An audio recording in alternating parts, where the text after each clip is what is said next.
Hello guys, Vaishnav Institute of Wisdom में आपका स्वागत है। और आज हम क्षितिज भाग 2 कक्षा 10 के का गद्य खंड का जो दूसरा चैप्टर, गद्य खंड का दूसरा चैप्टर और वैसे पूरी क्षितिज भाग 2 जो पुस्तक है उसका 9वां चैप्टर का अध्ययन करेंगे। सबसे पहले इनके जो लेखक है उनका नाम है यशपाल जी, और इस का गद्य खंड के अंदर जो आपका पार्ट है उसका नाम है लखनवी अंदाज। ये एक कहानी है जिसको जानने के लिए सबसे ज़्यादा उत्सुक आपको होना चाहिए, क्योंकि बोर्ड का ये फेवरेट चैप्टर है जिसमें से बहुत बार रिपीटेड क्वेश्चन आरबीएससी सीबीएसई पूछा करते 10th बोर्ड के अंदर। तो स्टार्ट ऐसे करते हैं कि लखनवी अंदाज एक कहानी है, और सबसे पहले यशपाल जी के बारे में जान लेते हैं, यानी इनके जो जीवन परिचय, जो मुख्य तौर पर इनका जन्म कहाँ हुआ, इनकी मृत्यु कहाँ हुई, कब हुई, कैसे हुई, और इन्होंने कौन कौन सी रचनाएं लिखी, थोड़ा सा शॉर्ट में देख लेते हैं। तो जो इनका जन्म है 1903 के अंदर पंजाब फिरोजपुर में हुआ था। मृत्यु इनकी 1976 में हो गई थी। प्रारंभिक शिक्षा इनकी कांगड़ा के अंदर ही हुई थी। नेशनल कॉलेज ऑफ लाहौर से इन्होंने बीए किया।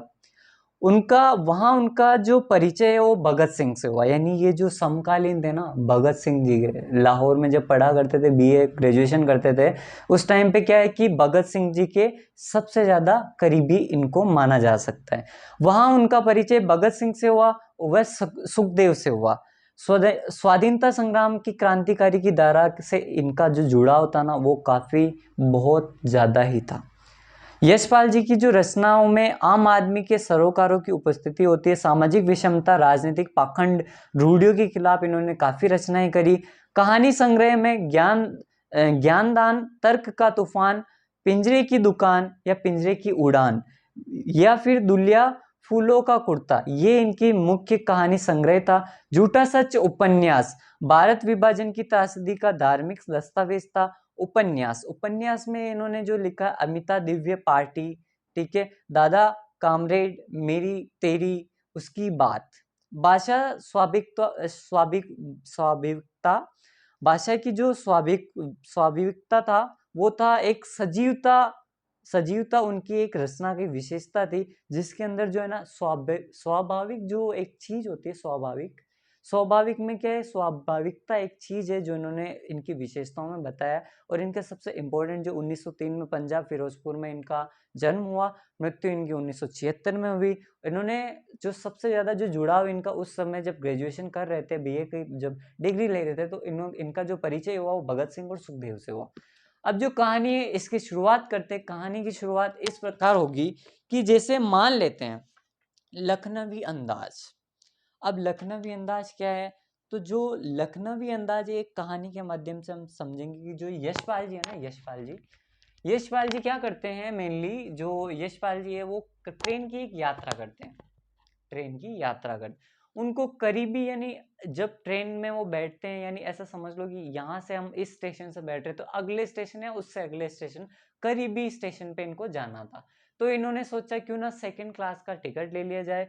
वहाँ खाली जगह देख के, खिड़की की जगह देख के वहाँ बैठ के मैं एक नई रचना, नई एक कहानी के बारे में, नई रचना के बारे में सोचूंगा और लिख डालूंगा। तो ऐसा ही ट्रेन की यात्रा यशपाल जी करते हैं। पास ही जाना था उनका, तो सेकंड क्लास का उन्होंने टिकट लिया। आराम से खिड़की से प्राकृतिक दृश्य को देखते हुए एक नई कहानी लिखने का इन्होंने सोचा।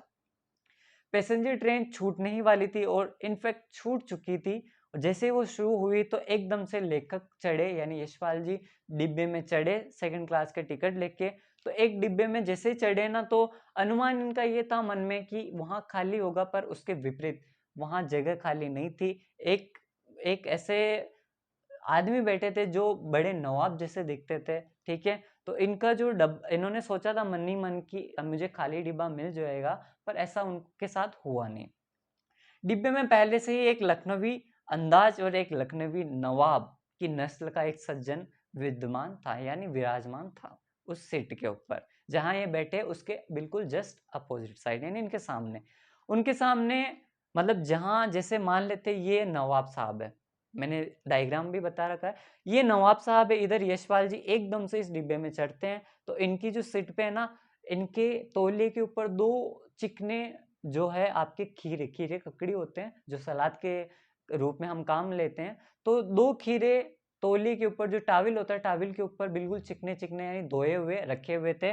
तो जैसे ही यशपाल जी चढ़े तो नवाब साहब को ये पसंद नहीं आया, उनको अच्छा नहीं लगा, क्योंकि वो ये सोचते थे कि सेकंड क्लास में रह के भी मैं अकेले ही यात्रा करूंगा, मेरी जो आन बान शान है उसके साथ मैं किसी से कोई कॉम्प्रोमाइज नहीं करने दूंगा। तो ऐसे जैसे ही ये चढ़े तो इनकी सीट पे जब ये इनके खीरे पड़े थे तो इन्होंने ले लिए, ठीक है, लेके इनकी साइड रख दिए। जैसा कि आप बुक में भी देखोगे, पुस्तक के अंदर भी देखोगे, तो वहां दिखा रखा है जहाँ यशपाल जी ब्रीफकेस के साथ बैठे हैं तो उनके सामने खीरे यानी उन्हीं की सीट पे खीरे पड़े हैं, जबकि ये है किसके, नवाब साहब के। तो अनुमान के विपरीत यानी खाली डिब्बा नहीं मिला, लखनवी नस्ल के एक सज्जन बैठे थे, उनके सामने दो ताजे चिकने जो खीरे हैं वो तौली के ऊपर रखे हुए थे। लेखक का अचानक चढ़ना उनको उन सज्जन को अच्छा नहीं लगा, यानी नवाब साहब को अच्छा नहीं लगा। उन्होंने लेखक से मिलने के लिए कोई दिलचस्पी नहीं दिखाई। नवाब साहब जो थे ना, उनको कोई अच्छा नहीं लगा, मतलब दिलचस्प नहीं था कि चलो आ गया है तो आप बैठ जाएगा, ऐसा मतलब। लेखक को लगा शायद नवाब ने सेकंड क्लास का टिकट लेके इसलिए लिया सेकंड क्लास का टिकट ताकि वो अकेले ही यात्रा करे, पर ऐसा उनके साथ अब नहीं होगा क्योंकि मैं आ चुका हूँ, लेखक यशपाल जी, ठीक है। इसके इसके साथ उनको बिल्कुल भी अच्छा नहीं लगा यात्रा करते समय, क्योंकि उन्होंने सेकंड क्लास का टिकट भी इस वजह से सोच के लिया है क्योंकि मैं अकेला ही यात्रा करूंगा, जो कि अब पॉसिबल नहीं है।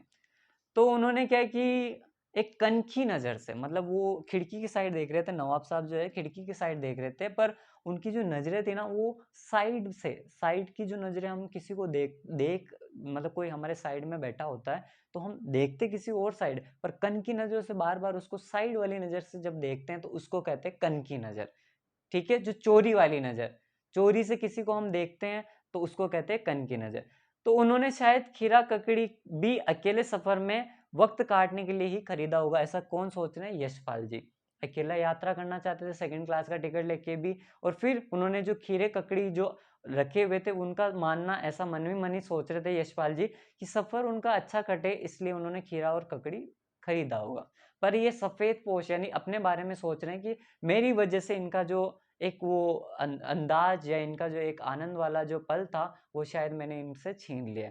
तो नवाब साहब खिड़की से बाहर देख रहे थे और कन की नजरों से लेखक को बार बार हर थोड़ी देर में देख रहे थे। अचानक ही नवाब साहब ने लेखक को संबोधित करते हुए खीरे का लुत्फ उठाने के लिए बोला, यानी खीरा खाने के लिए बोला, ठीक है। किसको, यशपाल जी जो लेखक एकदम से चढ़े उनको नवाब साहब ने बोला कि खीरा फरमाइए, ठीक है। तो यशपाल जी को पता था कि मैं आ गया हूँ तो इनको अच्छा नहीं लगे, तो ऊपर वाले मन से मेरे से पूछ रहे, भाई इनको कोई अच्छा नहीं लग रहा कि मैं यहाँ आया हूँ। तो उन्होंने बोला शुक्रिया, बहुत बहुत शुक्रिया आपका, पर इट्स ओके, मतलब मैं नहीं खाऊंगा, मतलब ऐसा नहीं बोला पर इट्स ओके, और शुक्रिया बोल के उन्होंने मना कर दिया। तो फिर नवाब ने बहुत ही ढंग से खीरे को धो के तो पहले ही रख रखा था, तो फिर उसको छिला, उसको काटा, उसमें जीरा नमक ऊपर छिड़क कर, तौलिए के ऊपर जो छिड़क कर, फिर वो एक एक पीस से वापस लेखक यानी यशपाल जी को पूछते हैं, कौन, नवाब साहब, कि फरमाइए, प्लीज लीजिए। तो वापस क्या है ना कि एकदम से पहले मना कर चुके थे शुक्रिया बोल के, पर एकदम से वापस ऐसे बोलेंगे मैं नहीं खा रहा तो अच्छा नहीं लगेगा। तो फिर क्या है कि इन्होंने एक बहाना बनाया, कि इन्होंने, यशपाल जी ने, उन्होंने बोला कि आज मेरा पेट खराब है इसलिए मैं ये नहीं खा सकता, थैंक यू सो मच, क्योंकि आप जो इतनी रिक्वेस्ट कर रहे हो, कह रहे हो कि फरमाइए, तो खा लेता मैं, पर आज मेरा पेट खराब है इसलिए मैं नहीं खा पाऊंगा। तो उन्होंने, उनको क्या है कि ऐसे ही जैसे ही बोला ना, तो क्या है कि उन्होंने जैसे ही मना करा और ऐसा बोला कि मेरे पेट में थोड़ी खराबी है, तो उनके क्या है कि आत्मसम्मान को ठेस पहुंची, किनके, नवाब साहब। उनको लगा कि मेरे को मना किया, मेरे को मना कर क्यों दिया इसने, और पेट खराब है तो भी एक खा लेता, एक खा ले या खा लो, पर ऐसा उन्होंने नहीं करा, उन्होंने मना कर दिया और शुक्रिया बोल के। लेखक ने मन ही मन सोचा कि मियाँ वैसे तो रईस बनते हैं, पर अब है ना असलियत बता रहे कि अब थोड़ा मेरे को बोल रहे कि खा लो खा लो, उनको लग रहा है कि अब मेरी थोड़ी बेइज्जती होगी क्योंकि मैं अकेला खाऊंगा तो अच्छा नहीं लगेगा। तो फिर वो पहले तो रईस ही बता रहे थे, मतलब इग्नोर करके, पर अब वो असलियत पे आए। नवाब साहब ने खीरे की एक फांक उठाकर होठों तक लाए, यानी नवाब साहब ने जो मिर्च और मसाला छिड़का था, तो नवाब साहब क्या करते हैं, एक खीरे का जो पीस है उसको पास में लाते हैं, ठीक है, और होठों के पास लाके उन्होंने सूंघा, यानी नाक से फिर होठों के पास लाके सूंघा।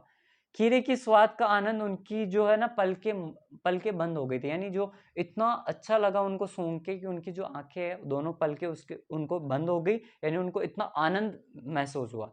मुंह में आए हुए पानी की घूंट से गले के जैसे उतरना, यानी मुंह में पानी आ गया, ऐसा सूंघ के ही उनके मुंह में पानी आ गया और आंखों की जो आपकी पलके होती है वो बंद हो चुकी थी। तब नवाब साहब ने फांक से खिड़की को बाहर फेंक दिया, यानी जैसे पीस उठाया, सूंघा, आंखें बंद हुई, ऐसा लगता है कि गले में पानी आ गया और बाहर फेंक देते। बार बार ऐसे ही दो जो खीरे काटे थे उस पे नमक मिर्ची जो छिड़की थी, सूंघते, आंखें बंद करते और क्या करते, ऐसा लगता है कि गले में पानी आ गया और बाहर फेंक देते। एक एक करके फांक को उठाकर सूंघते और फेंकते गए।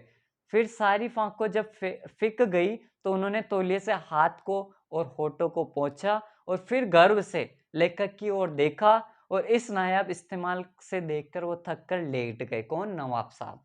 ठीक है, तो फिर उन्होंने खीरे के इस्तेमाल करने से क्या पेट भर सकता है, ऐसा कौन सोच रहे हैं? यशपाल जी।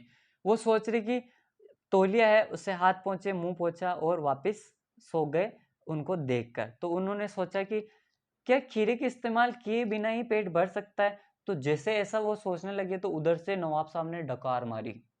ठीक है, डकार मारी तो ऐसा उन्होंने फिर वापस सोचा कि वैसे तो खीरा जो होता है वो बहुत लजीज होता है, यानी बहुत स्वादिष्ट होता है, बहुत अच्छा लगता है, पर इससे पेट नहीं भर सकता और बिना खाए तो बिल्कुल भी नहीं भर सकता। पर उन्होंने जैसे ही डकार मारी ना, तो इससे जो यशपाल जी कुछ लिखना चाहते थे, उनको बिना कुछ प्राकृतिक सौंदर्य को देखे बिना ही उनको एक नई कहानी मिल गई थी जो हम अभी पढ़ रहे हैं। इसका मतलब क्या है? मतलब जीरे की जो गंध है पेट में, जी मतलब जो स्वाद है उसकी, जो मतलब आपका जो क्या बोलते हैं, मतलब मेनली जो सूंघ कर जो उनको स्वाद आ रहा था, ठीक है, उनका जो टेस्ट था खीरे का, उससे ही डकार वो मारने लगे। तो बिना विचार करे घटना के पात्र के ही लेखक ने कुछ लिख दिया। अब इससे हमारे को ये निष्कर्ष मिलता है कि इस कहानी से हमें क्या सीखने को मिलता है कि जैसे जो जो राजशाही मैंने कुछ आपको बताया, तो प्रिंसली स्टेट, जो राजशाही सामंतवादी जो लोग होते हैं ना, जो बड़े-बड़े घराने से होते हैं, उनकी आन बान शान पे जब कोई आँच आ जाए या उनको थोड़ा-सा भी बुरा लग जाए ना, तो वो कुछ भी करने पे उतर आते हैं। मतलब फिर वो ये देखते नहीं कि क्या कर रहा हूँ मैं, क्योंकि उनकी आन बान शान उससे सर्वोपरि वो कुछ भी नहीं मानते। इसी वजह से जब लेखक ने मना कर दिया तो उन नवाब ने क्या करा, बाहर फेंक दिया कि मैं भी नहीं खाऊंगा। इन्होंने नहीं खाया तो मैं भी नहीं खाऊंगा। उन्होंने जैसे सूंघते और बाहर फेंक देते, जैसे सूंघते और बाहर फेंक देते। इसी वजह से लेखक के लिए कोई वजह का ना होना भी एक वजह बन गया और उन्होंने बिना पात्र के ही एक कहानी लिख दी। ये था लखनवी अंदाज। ठीक है, थैंक यू सो मच। देख लीजिए आप।